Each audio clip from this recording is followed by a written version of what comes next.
Present ಅಲ್ಲಿ ಹೇಗಿದೆ ಅನ್ನೋದನ್ನ ನೋಡೋಣ. ಸರೆಂಡರ್ ಕಾರ್ಡ್ ಅನ್ನ ನಾನು ತಗೊಂಡಿದ್ದೀನಿ. ಸರೆಂಡರ್ ಟು ಪ್ರಯರ್ ಅಂತ ಕೊಡ್ತಾ ಇದ್ದಾರೆ.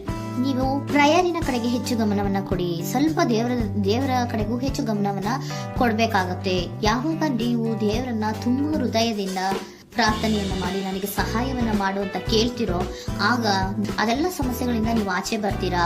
ಮಾಡೋದ್ರಿಂದ, ದೇವರನ್ನ ನೀವು ಧ್ಯಾನ ಮಾಡೋದ್ರಿಂದ ನಿಮ್ಗೆ ಏನ್ ಸಿಗುತ್ತೆ, ಯಾವುದೇ ರೀತಿಯ ಗೊಂದಲಗಳಿಗೆ ಅಥವಾ ಯಾವುದೇ ರೀತಿಯ ಸಮಸ್ಯೆಗಳು ನಿಮ್ಮಲ್ಲಿ ಇದ್ರೂ ನಿಮ್ಮ ಲವ್ ಲೈಫಿನ ವಿಚಾರವಾಗಿ ನಿಮ್ಗೆ ಆನ್ಸರ್ಗಳು ಸಿಗುತ್ತೆ, ಮತ್ತೆ ಸಪೋರ್ಟ್ ಕೂಡ ನಿಮ್ಗೆ ದೇವ್ರ ಕಡೆಯಿಂದ ಸಿಗುತ್ತೆ ಅನ್ನುವಂತಹದ್ದು ನಿಮ್ಗೆ ಹೇಳ್ತಾ ಇದ್ದಾರೆ. ಅಟ್ ಪ್ರೆಸೆಂಟ್ ಅಲ್ಲಿ ಲವ್ ಸಿಚುಯೇಷನ್ ನಿಮ್ಗೆ ಬಾಟಮ್ ಆಫ್ ದ ಡಕ್ ಬಂದಿರುವಂತಹದ್ದು ರೆಫ್ಯೂಸಿಂಗ್ ಆಫರ್. ಯಾವುದೋ ಕೆಲವೊಂದು ನಿಮ್ಮ ಲವ್ ಲೈಫಿನ ವಿಚಾರವಾಗಿ ಆಫರ್ಗಳನ್ನ ರೆಫ್ಯೂಸ್ ಮಾಡ್ತಾ ಇರುವಂತಹದ್ದು ಅಥವಾ ಮಿಸ್ಡ್ ಆಪರ್ಚುನಿಟಿ ಅನ್ನುವಂತಹದ್ದು ರೆಪ್ರೆಸೆಂಟ್ ಆಗ್ತಾ ಇದೆ. ಯಾಕೋ ನೀವು ಮಿಸ್ ಮಾಡ್ಕೋತಾ ಇದ್ದೀರಾ ಕೆಲವೊಂದು ಆಫರ್ಸ್ ಗಳನ್ನ ಅನ್ನುವಂಥದ್ದು ರೆಪ್ರೆಸೆಂಟ್ ಆಗ್ತಾ ಇದೆ. ಏನೋ ಒಂದು ರೀತಿಯ ಧ್ಯಾನ ಮಾಡ್ತಾ ಇರುವಂತದ್ದು, ಚಿಂತೆಯನ್ನ ಮಾಡ್ತಾ ಇರುವಂತದ್ದು ರೆಪ್ರೆಸೆಂಟ್ ಆಗ್ತಾ ಇದೆ. ಪಾಸ್ಟಿನಲ್ಲಿ ನಿಮ್ಮ ಲವ್ ಲೈಫಿನ ವಿಚಾರವಾಗಿ ಒಂದು ನ್ಯೂ ಐಡಿಯಾ ಇತ್ತು, ಏನೋ ಒಂದು ರೀತಿಯ ಹೊಸ ಹೊಸ ಐಡಿಯಾಗಳನ್ನ ಮಾಡ್ಕೊಂಡಿದ್ರಿ. ಲವ್ ಲೈಫಿನ ವಿಚಾರವಾಗಿ ನಿಮ್ಮ ಆಪರ್ಚುನಿಟಿ ಕೂಡ ಚೆನ್ನಾಗಿಯೇ ಇತ್ತು. ಆದ್ರೆ ನಿಮ್ಮ ಲವ್ ಲೈಫಿನ ವಿಚಾರದಲ್ಲಿ ಕಿಂಗ್ ಆಫ್ ಸೋರ್ಸ್, ನೀವೇನನ್ನ ನಿಮ್ಮ ಲವ್ ಲೈಫಿನ ವಿಚಾರವಾಗಿ ಏನನ್ನ ಎಕ್ಸ್ಪೆಕ್ಟ್ ಮಾಡಿದೀರಾ ಪಾಸ್ಟಿನಲ್ಲಿ ಅಂದ್ರೆ, ಲವ್ ಲೈಫಿನಲ್ಲಿ ಒಂದು ಕ್ಲಿಯರ್ ಇರಬೇಕು, ಕ್ಲಾರಿಟಿ ಇರಬೇಕು, ಮತ್ತೆ ಯಾವುದೇ ವಿಚಾರ ಕೂಡ ನಿಮ್ಮ ಲವ್ ಲೈಫಿನ ವಿಚಾರದಲ್ಲಿ ಮುಚ್ಚುಮರೆ ಅನ್ನೋದು ಇರಬಾರ್ದು. ಸ್ಪಷ್ಟವಾಗಿರ್ಬೇಕು, ಸ್ಪಷ್ಟವಾಗಿ ಹೇಳ್ಬೇಕು, ಏನ್ ಹೇಳ್ಬೇಕೋ ಅದು ಸ್ಪಷ್ಟವಾಗಿ ಹೇಳ್ಬೇಕು ಅನ್ನುವಂತಹದ್ದು ಎಕ್ಸ್ಪೆಕ್ಟ್ ಮಾಡುವಂತಹದ್ದು ಪ್ರೀತಿಯ ವಿಚಾರದಲ್ಲಿ. ಮತ್ತೆ ಕ್ಲಿಯರ್ ಆಗಿರ್ಬೇಕು.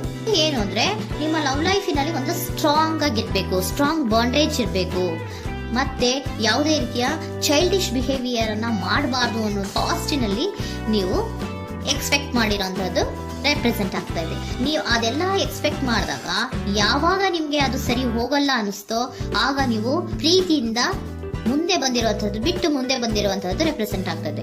ಮೋಸ್ಟ್ ಪ್ರಾಬಬಲಿ ನಿಮ್ಮ ಕೆಲವೊಬ್ಬರಿಗೆ ಈಗ ಆಲ್ರೆಡಿ ಕೆಲವೊಂದು ರೀತಿಯ ಬ್ರೇಕಪ್ ಗಳು ಆಗಿರಬಹುದು, ಕಮ್ಯುನಿಕೇಶನ್ ಇಲ್ಲದೆ ಇರುವಂತಹದ್ದು ರೆಪ್ರೆಸೆಂಟ್ ಆಗ್ತಾ ಇದೆ. ಮೋಸ್ಟ್ ಪ್ರಾಬಬಲಿ ನೀವು ಇವಾಗ ಇಬ್ರು ಕೂಡ ನೀವು ಮಾತಾಡದೆ ಇರುವಂತಹದ್ದು ರೆಪ್ರೆಸೆಂಟ್ ಆಗ್ತಾ ಇದೆ. ಸೊ ಯಾವುದೇ ರೀತಿಯ ಕಾಂಟ್ಯಾಕ್ಟ್ ಅಲ್ಲಿ ಇಲ್ಲದೆ ಇರುವಂತಹದ್ದು ರೆಪ್ರೆಸೆಂಟ್ ಆಗ್ತಾ ಇದೆ. ನೋಡಿ, ಮುಂದೆ ಮುಂದೆ ಬರ್ತಾ ಇರುವಂತಹದ್ದು ರೆಪ್ರೆಸೆಂಟ್ ಆಗ್ತಾ ಇದೆ. ಯಾಕೋ ತುಂಬಾ ಬೇಜಾರಲ್ಲಿ ಇರುವಂತಹದ್ದು. ಪಾಸ್ಟಿನಲ್ಲಿ ಕೂಡ ನೀವು ಲವ್ ಲೈಫಿನ ವಿಚಾರವಾಗಿ ಕೆಲವೊಬ್ರು ಬೇಜಾರಲ್ಲಿ ಇರುವಂತಹದ್ದು ರೆಪ್ರೆಸೆಂಟ್ ಆಗ್ತಾ ಇದೆ. ಯಾಕೋ ಕ್ಲಾರಿಟಿ ಇಲ್ಲ, ಕ್ಲಿಯರ್ ಆಗಿರ್ಬೇಕು, ಸ್ಪಷ್ಟವಾಗಿರ್ಬೇಕು. ಏನ್ ಮಾತಾಡಿದ್ರು ಅದರಲ್ಲಿ ಯಾವುದೇ ರೀತಿಯ ಮುಚ್ಚುಮರೆ ಇರಬಾರ್ದು ಅನ್ನೋದು ನೀವು ಎಕ್ಸ್ಪೆಕ್ಟ್ ಮಾಡುವಂತಹದ್ದು. ಪಾಸ್ಟಿನಲ್ಲಿ ಕೂಡ ನಿಮ್ಗೆ ಸ್ವಲ್ಪ ಬೇಜಾರುಗಳಾಗಿರುವಂತಹದ್ದು ರೆಪ್ರೆಸೆಂಟ್ ಆಗ್ತಾ ಇದೆ. ಅಟ್ ಪ್ರೆಸೆಂಟಿನಲ್ಲಿ moon card, 9 of swords, 6 of swords ಬಂದಿದೆ. ಮೂನ್ ಕಾರ್ಡ್ ಏನನ್ನ ರೆಪ್ರೆಸೆಂಟ್ ಮಾಡುತ್ತೆ? ಇಲ್ಯೂಷನ್ ಅನ್ನ ರೆಪ್ರೆಸೆಂಟ್ ಮಾಡುತ್ತೆ, ಕೆಲವೊಂದು ರೀತಿಯ ಭ್ರಮೆಗಳನ್ನ ರೆಪ್ರೆಸೆಂಟ್ ಮಾಡುತ್ತೆ, ಆತಂಕಗಳನ್ನ ರೆಪ್ರೆಸೆಂಟ್ ಮಾಡುತ್ತೆ. ಮತ್ತೆ ನಿಮ್ಮ ಲವ್ ಲೈಫಿನ ವಿಚಾರದಲ್ಲಿ ಯಾವುದೇ ರೀತಿಯ ಸ್ಥಿರವಾಗಿ ಇಲ್ಲ, ಯಾವುದು ಕರೆಕ್ಟ್ ಆಗಿ ಇಲ್ಲದೆ ಇರುವಂತಹದ್ದು ನಿಮ್ಗೆ ರೆಪ್ರೆಸೆಂಟ್ ಆಗ್ತಾ ಇದೆ. ನೆಕ್ಸ್ಟ್ ಕಾರ್ಡ್ ಏನ್ ಬಂದಿದೆ? ಸೆಕೆಂಡ್ ಕಾರ್ಡ್ 9 ಆಫ್ ಸೋರ್ಡ್ಸ್ ಬಂದಿದೆ. ಇದರಲ್ಲೂ ಕೂಡ ನಿಮ್ಗೆ ಆತಂಕ ಇತ್ತು, ಇದರಲ್ಲೂ ಕೂಡ ಆತಂಕ ಇದೆ, ಭಯ ಇದೆ, ಕರೆಕ್ಟ್ ಆಗಿ ನೀವು ನಿದ್ರೆ ಮಾಡ್ತಾ ಇಲ್ಲ, ಯೋಚನೆ ಮಾಡ್ತಾ ಇರುವಂತಹದ್ದು ಈ ಎರಡೂ ಕಾರ್ಡ್ಗಳಲ್ಲೂ ರೆಪ್ರೆಸೆಂಟ್ ಆಗ್ತದೆ. ಇದರಲ್ಲೂ ಆತಂಕಗಳಿದೆ, ಇದರಲ್ಲೂ ಆತಂಕ. ಅಟ್ ಪ್ರೆಸೆಂಟಿನಲ್ಲಿ ಕೆಲವೊಂದು ರೀತಿಯ ವಿಚಾರಗಳಲ್ಲಿ ಭಯವನ್ನ ಪಡ್ತಾ ಇರುವಂತಹದ್ದು ರೆಪ್ರೆಸೆಂಟ್ ಆಗ್ತಾ ಇದೆ.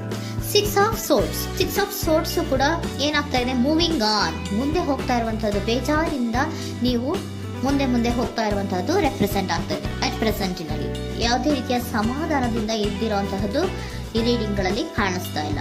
ಓಕೆನಾ? ಟೇಕ್ ಇಟ್ ರೆಸೋನೇಟ್, ನಿಮ್ಗೆ ರೆಸೋನೇಟ್ ಆದ್ರೆ ಮಾತ್ರ ತಗೊಳ್ಳಿ. ನೆಕ್ಸ್ಟ್ ಕಾರ್ಡ್ ಇಮಿಡಿಯೇಟ್ ಫ್ಯೂಚರ್ ನ ಬಗ್ಗೆ ನೋಡೋದಾದ್ರೆ ನೈಟ್ ಆಫ್ ಸೋರ್ಡ್ಸ್ ಬಂದಿದೆ.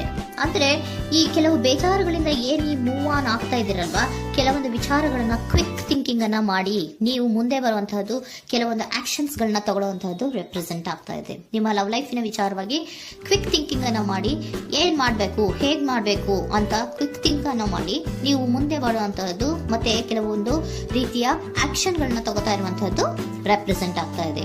ಕ್ವೀನ್ ಆಫ್ ಕಪ್ ಏನನ್ನ ರೆಪ್ರೆಸೆಂಟ್ ಮಾಡುತ್ತೆ? ಬಹಳ ಕೇರಿಂಗ್ ಅನ್ನ ರೆಪ್ರೆಸೆಂಟ್ ಮಾಡುತ್ತೆ.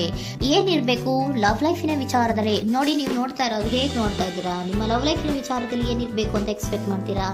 ಸ್ವಲ್ಪ ಸ್ಟೇಬಲ್ ಆಗಿರ್ಬೇಕು, ಬಹಳ ಕೇರಿಂಗ್ ಇರ್ಬೇಕು, ಎಮೋಷನಲ್ ಇರ್ಬೇಕು ಅದರಲ್ಲಿ ಅನ್ನುವಂಥದ್ದು ನೀವು ಎಕ್ಸ್ಪೆಕ್ಟ್ ಮಾಡುವಂಥದ್ದು. ಈ ನಿಯರ್ ಫ್ಯೂಚರ್ ನಲ್ಲಿ ನೀವು ಆ ರೀತಿ ಎಕ್ಸ್ಪೆಕ್ಟ್ ಮಾಡುವಂತಹದ್ದು. ನೆಕ್ಸ್ಟ್ ಕಾರ್ಡ್ ಬಂದಿರುವಂತಹದ್ದು ಏರೋಫೆಂಟ್ ಕಾರ್ಡ್ ಬಂದಿದೆ. ಏರೋಫೆಂಟ್ ಕಾರ್ಡ್ ಏನನ್ನ ರೆಪ್ರೆಸೆಂಟ್ ಮಾಡುತ್ತೆ?